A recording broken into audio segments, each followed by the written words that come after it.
I'm going to read Corinthians 13. Though I speak with the tongues of men and angels, but have not love, I have become sounding brass or a clanging cymbal. And though I have the gift of prophecy and understand all mysteries and all knowledge, and though I have all faith so that I can remove mountains but have not love, I am nothing. And though I bestow all my goods to feed the poor, and though I give my body to be burned but have not love, it profits me nothing. Love suffers long and is kind.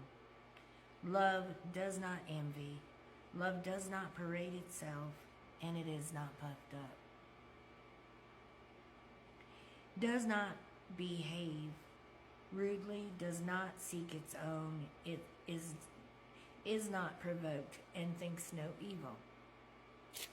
Does not rejoice in equity, but rejoices in the truth.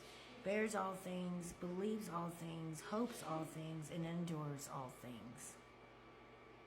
Love never fails, but whether there are prophecies, they will fail. Whether there are tongues, they will cease.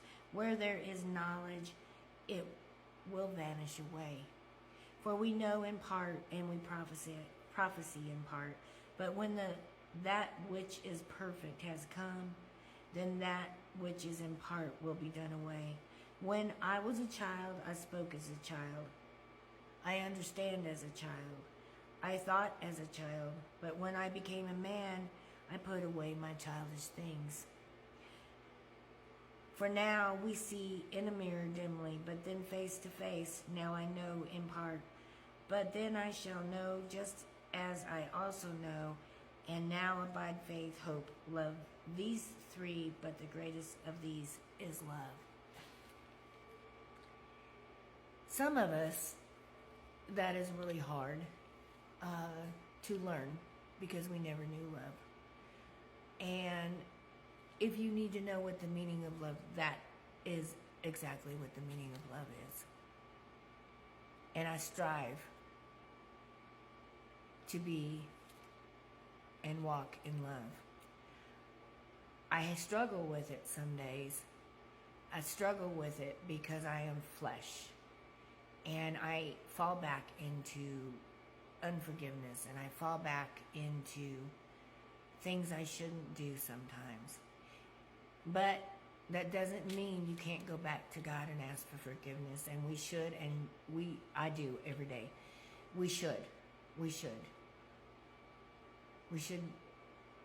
ask God to help us learn to love. Ask God to help us to learn to forgive. And like I said before, you have to learn to forgive 490 times. It takes a while.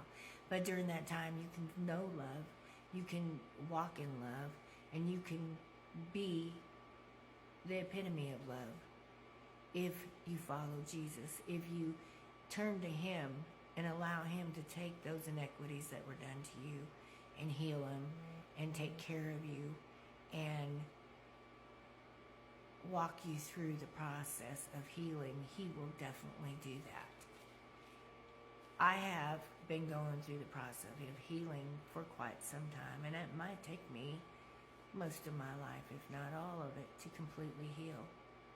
However, there's hope that I will, and I believe that I will. I believe that I will heal. I believe because I keep going back to God. Every time it creeps up into me, that unforgiveness, every time those memories of what I've gone through that hurt me come up, I have to go back and I have to ask for forgiveness. And then I have to ask God to help me to forgive again and again and again and again. And when I do this, I go and I listen to verses on the YouTube, or I read them, everything I can find on forgiveness and anger, so that I can hear the words of God telling me to forgive. And then I go and I read Corinthians 13, the words of God telling me how to love, telling me how to walk in love, telling me how to be loved. and telling me how to love the world, including my enemies. It is hard to walk the way that Jesus did, because Jesus even loved Judah Iscariot. He even loved him. He loved his Judas. I think I'm saying that right. He loved the person that betrayed him, even though. And he walked in for forgiveness towards that man. And if he can do that after everything that he went through, being persecuted and hung on a cross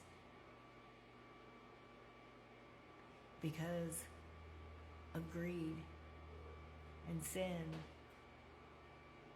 that we all did, and he can forgive us, then we have to be able to forgive those who have done us wrong. We have to. For us. Not for them, for us. Because it heals us, and it don't allow the disease of unforgiveness to come into our body and affect us in every way of our life. So if you have to, and you will, you're going to go back. You will have to. You have to go back and forgive every time it comes across your mind.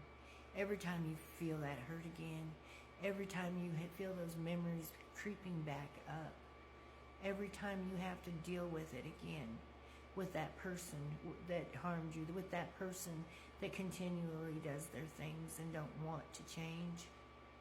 You still have to go back and ask for forgiveness.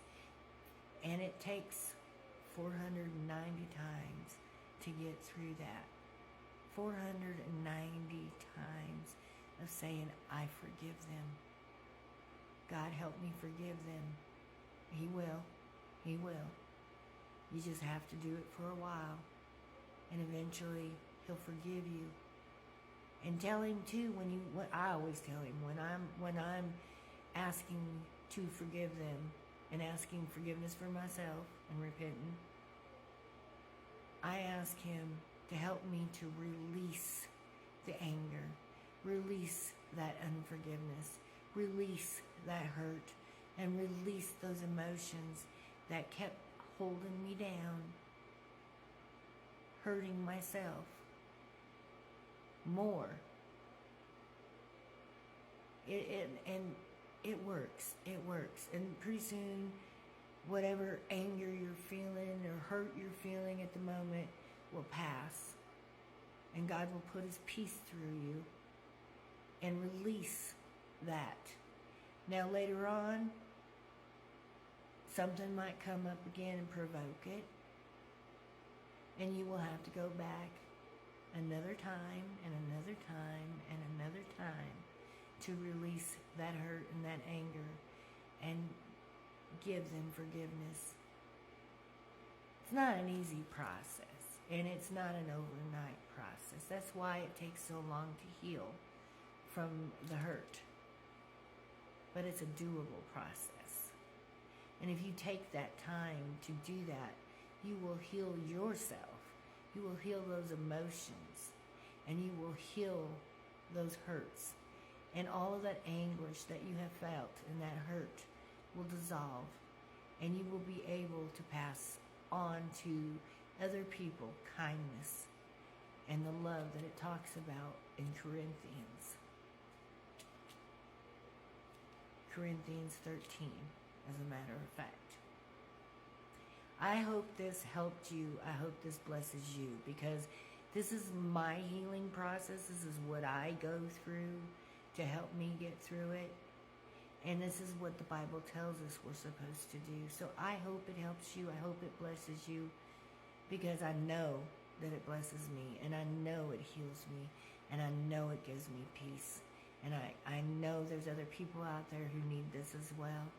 And if you're one of them, I encourage you to do this process so that you can heal your traumas. In the name of Jesus Christ, I pray over you, and I pray blessings. Have a great day.